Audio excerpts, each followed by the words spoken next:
Welcome back to another reading and correcting with me, Kindar, the Tiger Writes, and Ty, Tiger Supervisor. These are where I read a chapter from one of my stories and correct it as I go. If you want to listen to them live, it's every Tuesday morning, 8 a.m. on Twitch. And if you want to support me, that is on my Patreon. Today, we are doing chapter 4 of a series of death. Trembor's office was small. He didn't mind. You know what?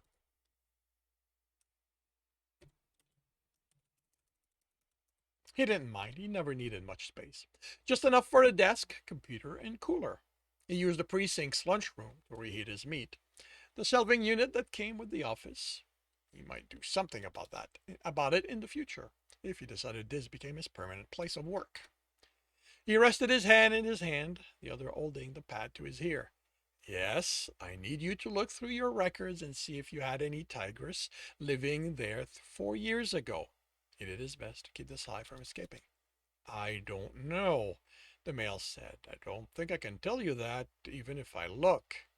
The sigh did escape. You can and you have to. I've given you my registered investigator number. This is an active investigation into an unclaimed body. But that's 4 years old.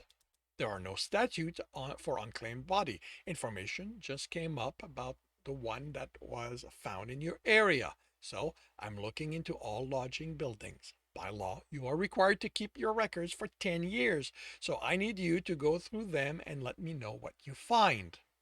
Oh, the man said, sounding disappointed. All right, but I don't know how long it will take. That's fine. He paused and decided the mail needed a form of encouragement. How about this? If you don't get back to me within a week, I'll drop by and help you look for what I need. The mail croaked something unintelligible before the connection ended. Tremor smiled. A prey, he decided. Not that predator were immune to the suggested threat a visit from a brought, but a predator wouldn't assume Tremor was one too. There were more prey out there, and they could be in a position of power, just like everyone else. But this would ensure Tremper got his information earlier rather than later. He added this case to the waiting for information pile and looked through the list of people he needed to hear back from on the other two cold cases, as well as the current one, and touched base with one of them. The vehicular database was more extensive than lodging building one, and she was still searching. Placing his pad down, he noticed it was the one power. He'd forgotten to put it on the charger plate again. Marlot would rip it into M4. He shut down that thought. He shut down the thought. He was done thinking about the wolf.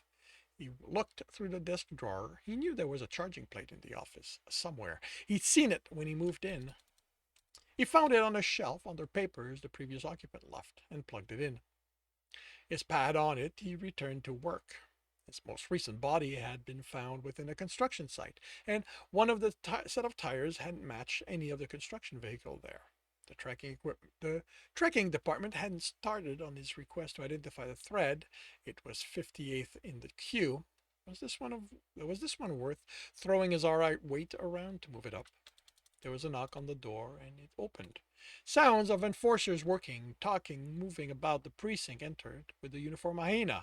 Trembor, she said. The drug squad just got back with bodies. We're all pitching in to pay their taxes. It's going to be lunch. You want in? They're in the medical wing, and you can cut off whatever part you prefer. I brought lunch, Trembor replied. I'll eat later, once I'm done with this work. She closed the door, cutting off the outside sounds, and leaned against it. You can't spend your days in here, sulking. Come join us. I'll spot you for the meet if your finances aren't stable yet. I'm good, thanks. He replied, ignoring the sulking comment. He wasn't sulking, he was busy. She sighed and opened the door, letting the sound of laughter, an argument over something Trimber couldn't make out, sound of people, of life. Derrimack, wait. He called before she closed the door behind her. She was right. He was sulking in his office, and he needed to stop. The meat in his cooler could wait until tomorrow, if he didn't bring it home and eat it there. He hadn't died because of what the wolf had done to him, so why was he acting like it? Wasn't staying in here handing him the victory? He stood. You're right, Al. His pad buzzed with an address, species, and time of death. He showed her the message. I'm going to have to pass. Body in my territory. But I'll do what I can to grab a piece if there's any left by the time I make it back. The precinct was mostly. Why is this line. Why did the line go in the wrong.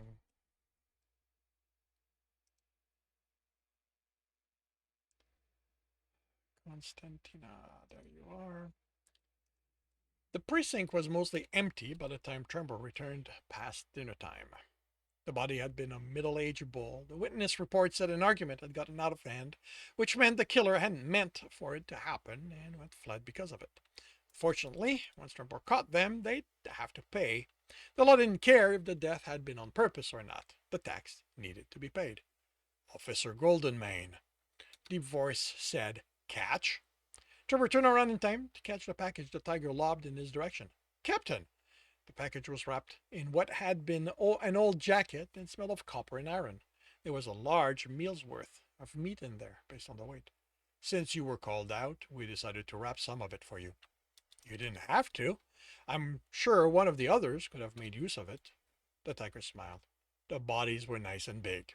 Plenty of meat for everyone. And the medical staff hates it when we use their coolers to store our leftovers. That's elk, by the way. Clean, too. They didn't kill anyone who sampled the goods. Thanks. Trevor turned it over to make sure nothing was leaking out. How much do I owe you? Don't worry about it, the tiger replied. Think of it as a welcome back present from all of us. It's good to have you back among us. Trevor smiled at the tiger, who had been his squad leader when he was an enforcer. It's good to be back. The smile faltered. I guess I shouldn't have laughed. Live and learn, right? The tiger nodded. The alternative isn't exactly helpful. The offer is still on the table, same as when I made it the previous time. Timber shook his head. I appreciate it, but I don't want him dead either. I survived before, I'll do it again. I'm mostly angry at myself for not seeing the signs until he shut me down hard. That was what hurt the most. Not that he still wanted, not that he, what? That was still hurt the most. Not that he wanted, that he still wanted Marlot was. That's what, that, that was what hurt the most. Not that he still wanted Marlot. He wanted to believe it had been a one-time thing, but that was how it started. It had started the previous time. He'd learned the patterns, had gone through therapy and courses. He knew better than to let himself fall for that trick again. They're not all as blatant as that one. Some know they delay on the charm until their claws are deep into you. Just remember, you got out of it before that happened this time. He motioned back to the office. I'll let you get back to work. That was the problem. Tremor didn't see any time when Marlot had laid down the charm. There had been innocence, nervousness, skittishness. Those were what he noticed about the wolf on first seeing him. In that meeting with all the other RIs, him staying away from everyone. He'd looked like prey surrounded by a pack, and Tremor had immediately wanted to protect him. Working with him, chasing after Roxol, he'd fallen for Marlot's shy smile and his determination. He wanted to believe that Marlot couldn't be an abuser, not after seeing the town he came from and how he was treated there. But abuse bred abuse. He knew that. Wishful thinking couldn't change the truth. The wolf was what he was, and Tremor wasn't having any of it. Huh. Again. I'm going to have to go through the entire file.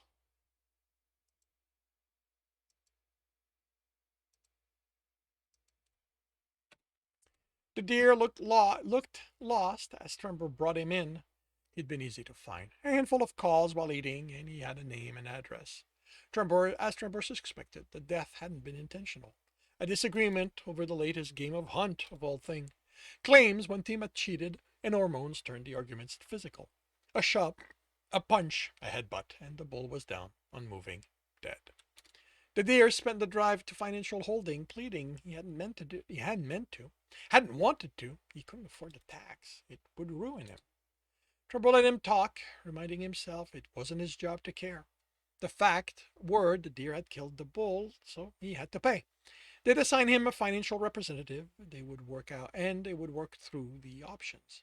That was the privilege they'd afford him, since Trember believed him about the death not being intentional. There were lending agencies who might be interested in taking his burden, or was that handled by the government now? There had been something about it on a kiosk the last time he and Marlot had. He wasn't thinking about the wolf. He signed the deer over to Financial Holding and handed them a slate containing the case's information. The agent gave him a confirmation number, which Trember added to his report. At this point, this case was pretty much closed, although he needed to wait for the payment resolution to be official before he could close it. If no other option were available for the deer, there were always the work details. It was too late for the office in filing the report, so he headed home, stopping to get a bottle of alcohol to replace the one he'd finished the night before. He trimmed the elk meat down to a more reasonable meal and roasted that with vegetables.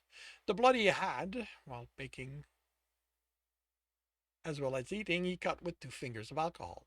He ate slowly, doing his best to ignore the silence, the memories of the wolf laughing as they ate, or covered with blood when they gorged himself on the body. It looked so damn tasty then. While he was cleaning up after the meal, he had the third glass and wandered to the living room with a fourth. He pulled an album from the bookcase and sat in the old recliner. He looked through the pictures on it, smiling at the antics of his brothers and sisters, himself.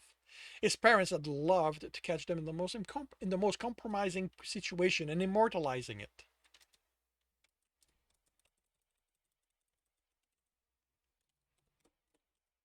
There were pictures of birth, nephews, and niece. His first kill, the picture taken by Serene, who had been so proud of him, even if he hadn't been in a condition to walk afterward, let alone carry his kill.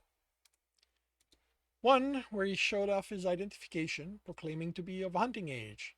The hug his father buried him in, with utter horror and betrayal as Tremor realized his mother was poised to take the picture. He smiled at his naivete, so full of the belief he knew what it meant to be an adult. The smile died on the next page. One picture centered. Tremor in him, his first love, his abuser. Gorek Shiningpelt had been amazing. Tall, strong, confident, full of life, of vitality and virility. Sex had been one of the big factors in Tremor's attraction to the male. He hadn't been inexperienced at that point, but he hadn't had the breadth of knowledge Gorek had on the subject. Tremor had learned a lot at the other lion's hand, not all of it unpleasant. He'd been able to admit once he'd begun healing emotionally and physically. Everyone in his family had loved Gorek at first, and when Tremor had moved in, they'd approved. The change hadn't been immediate, but quick enough a more experienced Tremor would have noticed it. For years, he'd put a lot of the blame for what happened on himself. Initially, it had been house rules, what Tremor could and couldn't do there. Innocent enough at first, Tremor was in charge of the dishes, of preparing the meals, of cleaning the house. He hadn't minded the duties. He'd been raised in a family where everyone pitched in. It was the punishment that were out of proportion for the infractions. A glass with spots left washed after washing and drying would result in Goring screaming at him. A mirror with a streak and more shouting. The scent of dust in the air when the lion returned from work, and the screaming would rattle the walls. Within a few months, Tremor doubted his ability to do anything right. Then, that first blow. You didn't leave me any choice, Gorek's favorite phrase, blaming the act entirely on Tremor. The rules had been clear, and he hadn't followed them. He couldn't remember the first infraction. There had been so many. And now he knew it hadn't mattered. Gorek would have found another excuse, if not that. The lion liked to hit. Tremor was so cowed by the screaming by that point that all he'd been able to do was take it.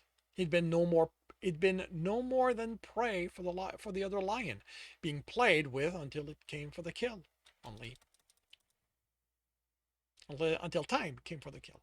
Only it didn't come. After one more hospital stay than he could endure, Tremor fled to his parents, despite the shame he felt, and they'd taken him in. Serene had protected him, like she protected each of them, when Gora came demanding his return. She would have killed him if Tremor hadn't begged her not to. Gora didn't deserve to die for Tremor being the one who always fucked up. The picture was a reminder of what had happened, a reminder of how easy it was to be taken in by a smile, a charming personality, hot sex. He'd kept it so he'd know never to let that happen. Never let that happen again. He turned to the last page with pictures on it. Him and Marlot in one of the bedrooms at his parents' house, the wolf on his lap, the two of them kissing passionately. Marlot had been overwhelmed by the number of people at the family dinner, how boisterous the conversation had been, the incessant questions. He needed some quiet, so Trembor had used the excuse of showing him the house to take him to his childhood bedroom, now redecorated into tasteful neutrality for guests, and they'd sat on the plush chair. He didn't know who took the picture, thought it was probably his mother. She'd have been the first to notice the two of them were missing. It had arrived from the family account. He'd printed it and added it to the album, the first in a series that he'd hoped would document the deepness of his and the wolf's love. He threw the album across the room. How could he have been such an idiot? And that concludes chapter 4 of A Series of Death. If you are enjoying this, please leave a like. If you want to know when the next chapter is going to be up, subscribe and hit the bell. If you want to read the story as well as the other books in the series, they are available on all major e-retailer.